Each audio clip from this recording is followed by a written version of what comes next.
महनीय गुणार्णवम् मधुराभाषिणं शान्तम्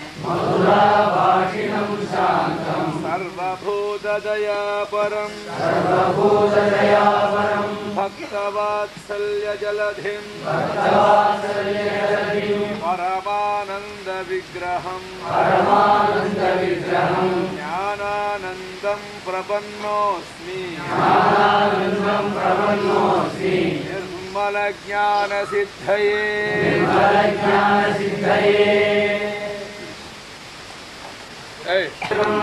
लक्ष्मीकुचशातकुम्भकलशे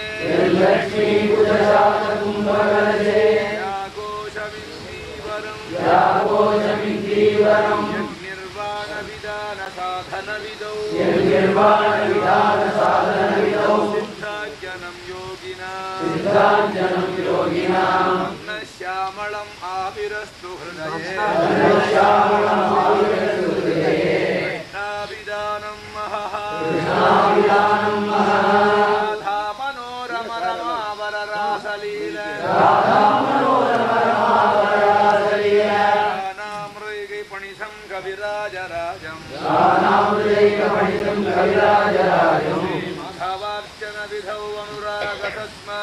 माधवार्चन विधौ अनुरागतस्मा पद्मावती प्रियतमं प्रणतोऽस्मि नित्यम् गोपालविलासिनी वलयशद्रत्नादिमुग्धाकृतिः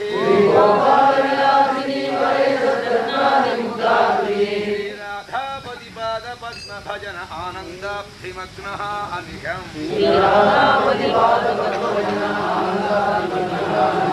लोके सत्कविराजराज इति यख्याता दयाम्बोनिधिः वन्दे जयदेव सद्गुरुवरं पद्मावती वल्लभम् यदि हरिस्मरणे सरसं मनः विलासकलासु कुतूहलम् मधुरकोमलकान्तपदावलिं मधावलिं शृणु सदा जयदेव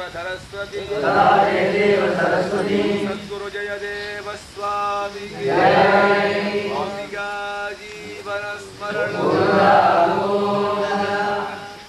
இப்போ நாம் அமர்ந்திருக்கக்கூடிய இந்த திருத்தலம்தான் புராண காலத்திலே கிந்து பில்வ க்ஷேத்திரம் என்று அழைக்கப்பட்டதும் பிற்காலத்திலே அது பில்வகாம் என்னும்படியான க்ஷேத்திரமாக அழைக்கப்பட்டதும் இன்று இதை கெந்துளா என்றும் கெந்துளி என்றும் அழைக்கப்படுகின்ற அளவிலே அமைந்திருக்கிறது.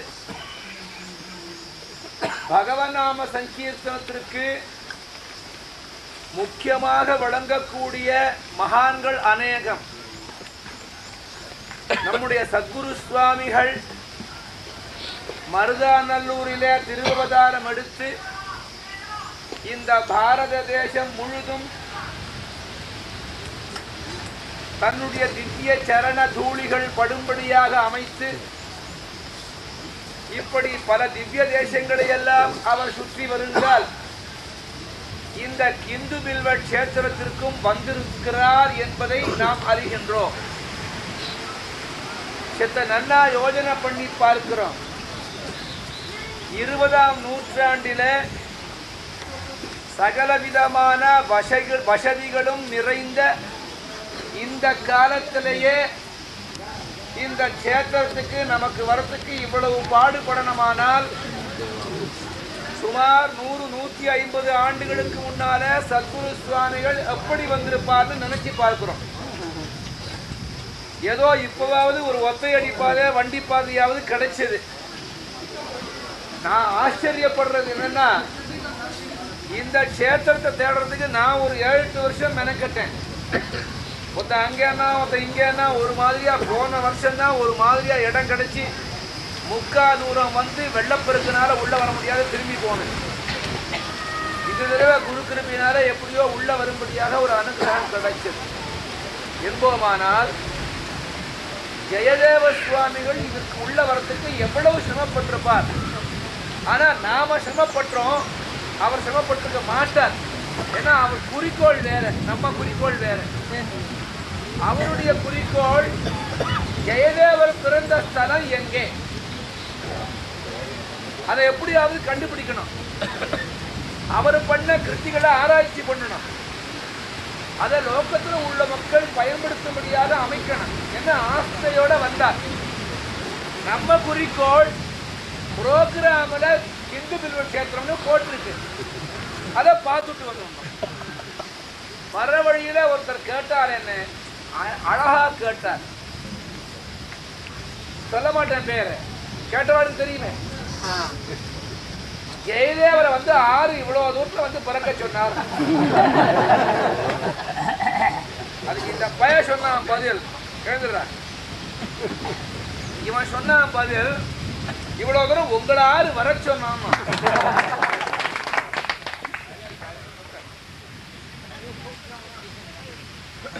யாருடைய அபிப்பிராயம் எப்படி இருந்தா நமக்கு என்ன? குருநாதன் தீர்மானம் பண்ணிருக்கார், இந்த கஷேத்திரத்துக்கு நாம எல்லாம் வரணும். யார் பண்ண புண்ணியமோ, எந்த மகான்கள் அனுகிரகமோ, இல்ல நம்ம மூதாதையர்கள் செய்த பெரும் பாக்கியமோ, சத்குரு சுவாமிகள் அனுகிரகமோ, இது எல்லாமே ஒண்ணு சேர்ந்துதான் இப்படி நம்மளை இங்க கூட்டி வச்சிருக்கு.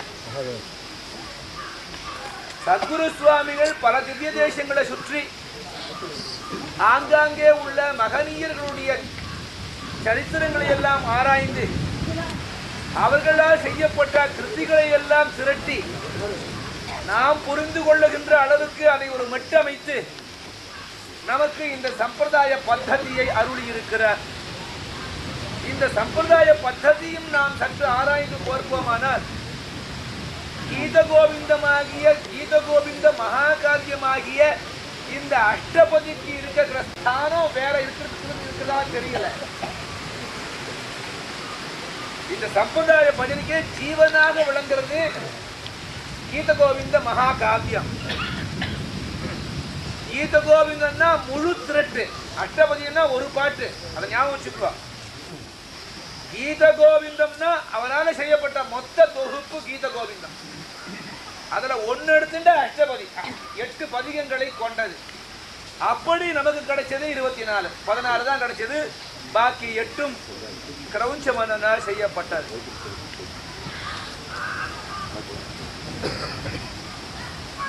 பாகவத தர்மத்தில் கூறப்பட்ட நாம சங்கீர்த்தனத்துக்கு எப்படி கீத கோவிந்தன் ஜீவனா விளங்குறதோ, ஏன் அதை ஜீவனாக வச்சு அமைச்சார் சத்குரு சுவாமிகள்னா, கீத கோவிந்தம் முழுமையுமே ஜீவாத்மா பரமாத்மா ஐக்கிய ரகசியம் தான். ராதைய ஜீவாத்மாவாக பாவித்து பரமாத்மாவை கிருஷ்ணனாக பாவித்து, ஞாபகப்படுத்துறேன், ராதையை ஜீவாத்மாவாக பாவித்து பரமாத்மாவை கிருஷ்ணனாக பாவித்து ஆச்சாரியனை சகியாக நியமித்து இந்த கீத கோவிந்த மகாகாவியத்தை நமக்கு அறிவிக்கிறார் ஜெயதேவ சுவாமிகள். இவர் தகப்பனார் நாராயண சாஸ்திரிகள், தாய் கமலாதேவியார். குழந்தையா பிறக்கிறார். சரித்திரங்கள் ஓரளவு நமக்கு கிடைச்சதுதான். ஓரளவு அப்படி தொட்டுட்டு போற போது பூர்வம் இவர் பெரும் சிவபக்தராக விளங்குகிறார். சிவபுராணத்துக்கு வியாக்கியானங்கள் பண்ணி கொண்டு வர்றார். மனசு லயிக்க மாட்டேங்கிறது. பிறகு ராமாயண காவியத்தை எழுத துவங்குவார். பூர்வ காண்டங்கள் அனைத்தையும் எழுதி முடித்தார். அதுக்கு ராகவ கிரந்தம்னு பெயரிட்டார். இந்த இடம் கந்தூளிங்கிற மாதிரி ஏதோ பக்கத்து கிராமம் மாதூளின்னு பேர், தேவுளின்னு பேர். அது தேவபில்வம்னு அதுக்கு பேரு. இதுக்கு கிந்து பில்வம்னு பேரு. இந்த கிந்து பில்வம் கந்துளியாகவும் தேவபில்வம் தேவுளியாகவும் அழைக்கப்படுகிறது. அந்த தேவுளி கிராமத்தை சார்ந்தவள் தான் பத்மாவதி அம்மையார். இந்த கிந்து பில்வமாக கந்துளி கிராமத்தை சேர்ந்தவள் தான் ஜெயதேவ சுவாமிகள். அந்த காலத்துல ஒருத்தருக்கு ஒருத்தர் சம்பந்தம் பண்ணும்போது அக்கம் பக்கத்து கிராமத்தில் தான் சம்பந்தம் பண்ணுவா.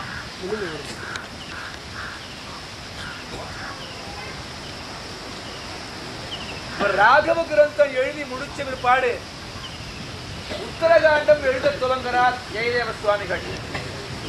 உத்தரகாண்டம் எழுத துவங்குற போது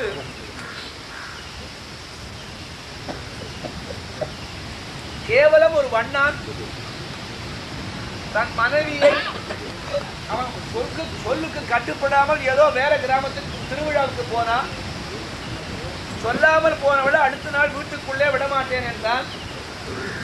ஊரில் உள்ளவர்கள்லாம் சொன்னா, அவன் எங்கடா போனா, பக்கத்து கிராமத்துல கூத்து அதுக்காக தானே போனா, அவன் தனியா ஒண்ணும் போலையே 4 பேரோட சேர்ந்தானே போனான், இதுக்கு கோபிச்சுக்கலாமா? புருஷனை விட்டுட்டு தனியா போய் இருந்த பொம்பளைய வீட்டுக்கு அழிச்சுக்கிட்டு நான் என்ன ராமனாம் ஆகும். இது ராமனுடைய காதல விழறது. சுவாமி என்ன பண்றான், சீதையை தியாகம் பண்ண தீர்மானம் பண்ணிக்கிறான். இந்த கட்டத்தை எழுதுகிறார். அப்போ இவள் பூர்ண கர்ப்பிணி ஜெகன்மாதா ஜானகி. லக்ஷ்மணனை விட்டு ஜானகியை கொண்டு போய் காட்டுல விட்டுட்டு வந்துருந்தார். அதுக்கு முதல் நாள் ஜெயதேவர் எழுதுகிறார். வால்மீகி ராமாயணத்தினுடைய ஒரு அமைப்பை உதவியாக வச்சுண்டு, ஏற்கனவே இவள் 14 ஆண்டுகள் காட்டுல இருந்தாளா, அந்த சன்னிவேசம் இவளுக்கு ரொம்ப பிடிச்சு போச்சு. அது மட்டும் இல்ல, கௌசல்யை சொல்றார் ராமனை பார்த்து, குழந்தை ராமா இங்க வாடா கண்ணா, என் மருமகள் என் மாட்டு பொண்ணு பிள்ளையான் இருக்கா, அவளுக்கு நல்ல குழந்தையா பிறக்கணும்டா. ஒரு பொம்பளை பிள்ளையா இருக்கிற போது, கர்ப்பஸ்தியா இருக்கிற போது அவ ஆசைப்பட்டு கேட்கறதெல்லாம் கொடுக்கணும். அவ என்ன ஆசைப்பட்டாலும் உன்னால முடியாது உண்டா வாங்கி கொடுத்துருவோம் அப்படின்னா, ஆகட்டும் அம்மானு அம்மாவுக்கு வாக்கு கொடுத்தான் ராமன். வாக்கு கொடுத்துட்டு நேரம் ஆம்பியாண்ட வந்தான்.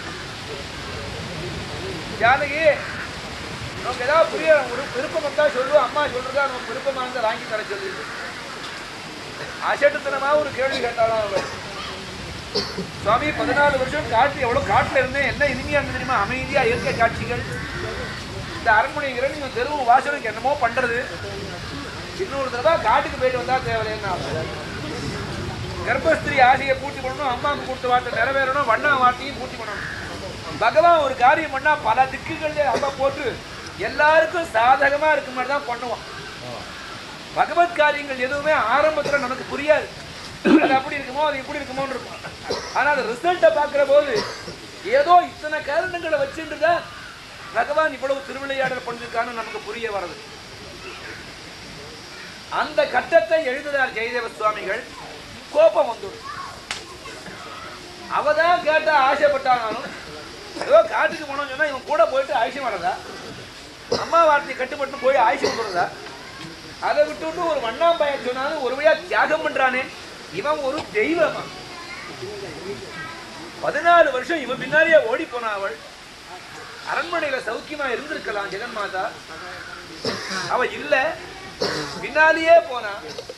கல் என்ன, முள்ளு என்ன, மண் என்ன, காத்து என்ன, புயல் என்ன, வெயில் என்ன, புருஷன் இருக்கிற இடம் தான் வைகுண்டன் நினைச்சு கூட போனாலே.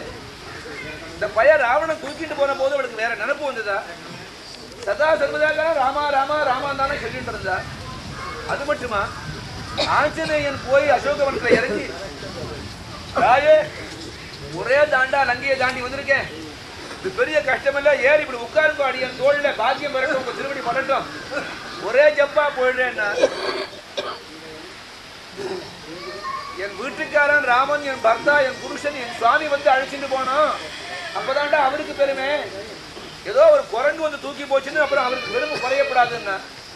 இப்படி எந்த நேரமும் சதா பகவானியே நினைச்சுட்டு இருந்த இவளை ஒரு வண்ணான்னு சொன்னாலும் பண்ணினா, ஊர்ல ஒரு பையன் ஒன்னு சொல்லிட்டு இருப்பான், இதெல்லாம் பண்ணிட்டு நாடு உருப்படுமா, இவன் என்ன ராஜா,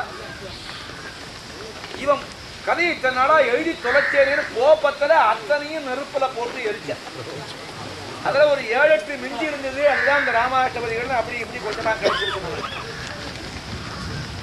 அப்புறம் ஜெயதேவ சுவாமிகள் யோஜனை பண்ணி என்ன பண்றதுன்னு இருக்கிற பொழுது பத்மாவதி சொல்றாளாம், இப்படி ஒரு நாளும் சுவாமியை பத்தி எழுதுறவன் சுவாமியை பத்தி நினைக்கிற பேசாம இருந்துட்டாரு அப்படி சொல்லி மெல்ல கிருஷ்ண பரமாத்மாவை பத்தி பத்மாவதி அம்மையார் எடுத்து கூற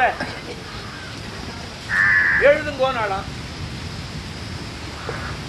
சரி எழுத துவங்குறேன், எப்படி எழுதுறதுன்னா, இங்க பாருங்க, பிறந்து வளர்ந்து போனது இதெல்லாம் எழுதி உட்காந்துருக்க வேண்டாம். கேவலம் பிரஜஸ்திரிகளான கோபிகைகளுக்காக படியெல்லாம் கிடந்த பிரம்மவஸ்துவா இருக்கக்கூடிய இந்த சர்வேஸ்வரன் பூமியில இறங்கி சரணிகள் சமானமா அவளோட உட்கார்ந்து ஆடி பாடி கூத்தாடினானே, அதை விவரித்து எழுதுங்க போதும் என்று சொல்ல கீத கோவிந்த மகாகாவியத்தை எழுத துவங்குகிறார்.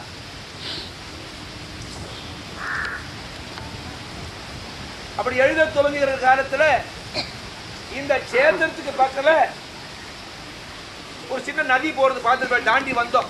அது இப்ப கொஞ்சம் குறுகி இருக்கு. அப்ப அகண்டு இருந்தது காலத்துல, மழை காலத்துல மொத்தமா இதுவரையும் இருக்கும் அந்த நதி, அகண்டு இருக்கும். அதுக்கு பிராத்தின்னு பேர் இந்த நதிக்கு. ஜெயதேவர் அதை யமுனையா தான் பார்க்கிறார். இது நேர போய் சமுத்திரத்துல கலக்கிறது இங்கிருந்து. இப்படி அநேக காவியத்துல எழுதின்னு வர்ற பொழுது தீர சமீரே யமுனா தீரே வசதி வனே வனமாலி கோபி பீன பயோதர மர்தன சஞ்சல கலயுகசாலின்னு எழுதுற. இவர் எழுதல, அவர் பாடுவார். அம்மையார் பத்மாவதி அம்மையார் எழுதி எழுதி வச்சுப்படார். இவர் மற்றபடி கிராமாந்தத்துக்கு போவார், வயக்காட்டுக்கு போவார். பாருங்களேன், பக்கரமணம்லாம் பச்சை பச்சையாக இந்த காலத்திலே இருந்தா அந்த காலத்துல எப்படி இருந்திருக்கும். ஜெயதேவ சுவாமிகளும் ஆத்தங்கரையில போய் உட்காந்து இப்படி ரசிச்சுட்டு இருப்பார். ஒரு நாளைக்கு கிருஷ்ணாவனை பார்க்கணுமே, கிருஷ்ணாவனை பார்க்கணுமே, இவ்வளவு நாளா பாடிட்டு இருக்கேன், உன் தரிசனம் கிடைக்கலையே பிரார்த்தனை பண்ணி வீட்டுக்குள்ள வர. இந்த பில்பகாம் கிராமம் இங்க இருக்கு. இது இந்த தோப்புக்கு பக்கத்துல கிராமம். இது தேவொழி, இது செந்தொழி. இப்ப நம்ம உட்காந்துக்கிறது ரெண்டுக்கும் பொதுவான இடம். இங்க இருக்கிற ஆலயம் துர்கா ஆலயம். பிராச்சீனமாக ஜெயதேவ சுவாமிகளால இது நிர்மாணிக்கப்பட்டது என்ன இந்த கிராமத்துல உள்ளவா சொல்றா, துர்கா ஆலயம்.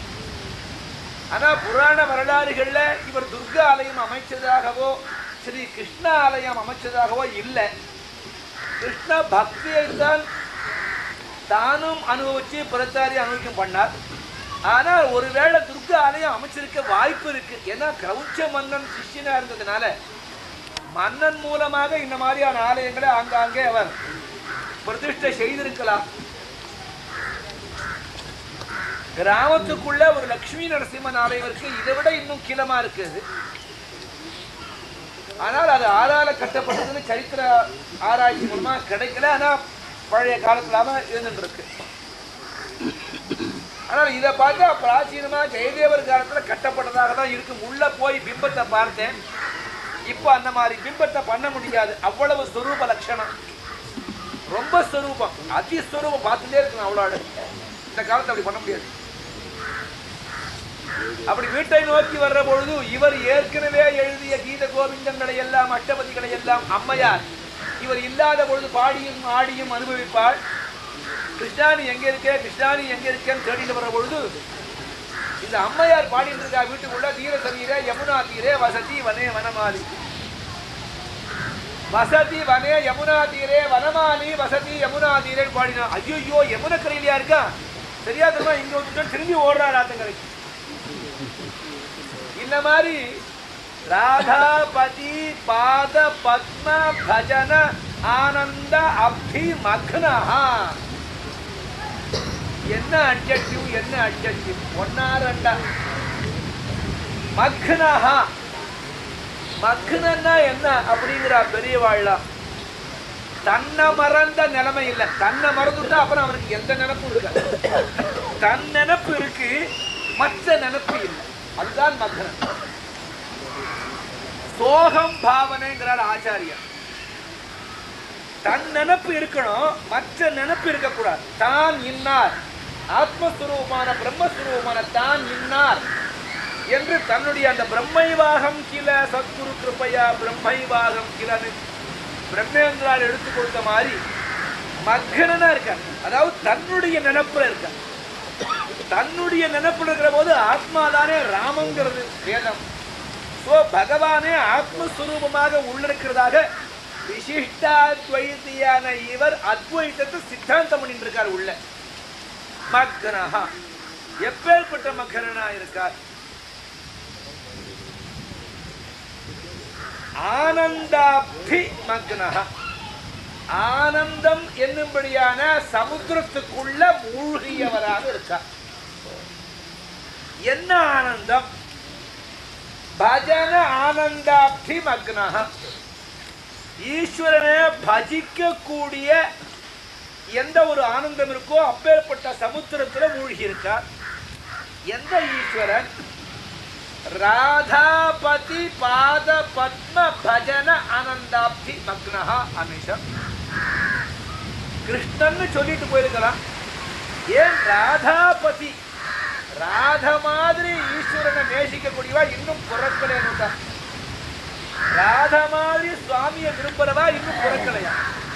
அப்படி ஒருவேளை யாருக்காவது கிருஷ்ண பக்தி கொடுமானா ஜெகன்மாதா ராதிகா மாதிரி ஆனாத்தான் அவனுடைய அனுகிரகம் முழுசா கிடைக்குங்கிறார் பின்னால வந்த உத்தவர், அடி வாங்கினவர். ஆக ராதாபதி பாத பத்ம பஜன ஆனந்தாப்தி மக்னஹா அனிஷம். என்னைக்கோ ஒரு நாளைக்கு இல்லை, என்னைக்கோ ஒரு நாளைக்கு இல்லை, எந்த நேரமும் அதே நிலையில உள்ளவர். கீத கோவிந்தத்தை ஏன் அவ்வளவு அழகா எழுதினாலும் இந்த சுற்று வட்டாரத்தை பார்த்தாலே எங்க பார்த்தாலும் சோலைகள் இந்த காலத்திலேயே இப்படி இருக்கணும், அந்த காலத்துல இன்னும் எப்படி இருந்திருக்கணும். அவருக்கு வேற நினைப்பு தோன்ற வேண்டிய காரணம் என்ன இருக்க முடியும்? அப்படி பார்க்கும் இடமெல்லாம் இருக்க பச்சை மாமலை போல் பார்க்கும் இடமெல்லாம் பச்சை பச்சை, எங்க பார்த்தாலும் ஒரு இயற்கை காட்சி. மனசு முழுமையாக ஈஸ்வரத்தில் லயித்து இவர் எழுதிட்டு வரார் கீத கோவிந்தம். சரித்திரத்துல ஏராளமான இடங்கள் இருக்கு. ஒரு முக்கியமான கட்டம் பார்க்கிறோம். கீத கோவிந்தத்தை பஜன சம்பிரதாயத்துல நாம ஸ்ரத்தையாக அனுஷ்டித்து வந்தாலும் கிடைத்திருக்கிற 24 அஷ்டபதியில நமக்கு 19வது அஷ்டபதி மிகவும் விசேஷமாக கருதப்படுகிறது. அத்ராந்தரே என்று துவங்கக்கூடிய ஸ்லோகத்தோடு கூடிய வதசி யதி கிஞ்சிதபி தந்த ருச்சி கௌமுதி ஹரது தர திமிரம் அதி கோரம் ஸ்புரத் அதர சீதவே தவ வதன சந்திரமா ரோஜயது லோச்சன சகோரம் பிரியே சாருஷீலே. இந்த அஷ்டபதி நமக்கு முக்கியமாக கருதப்படுகிறது. இந்த அஷ்டபதியை போடுற பொழுது அதனுடைய பாவனை நமக்கு வரதா இல்லையாங்கிறது அது அவாவாளுடைய சொந்த அனுபவம். ஆனா அனுபவம் இருக்கோ இல்லையோ மரகரள கட்டணும்னா தீபாராதனை என்ன தத்துறோம் என்னவா இருக்கட்டும். அஷ்டபதி அர்த்தம் புரிஞ்சிட்டோமா, அதுக்குள்ள நுழைஞ்சோமா, அதை பத்தி நமக்கு அவசியம் இல்லை.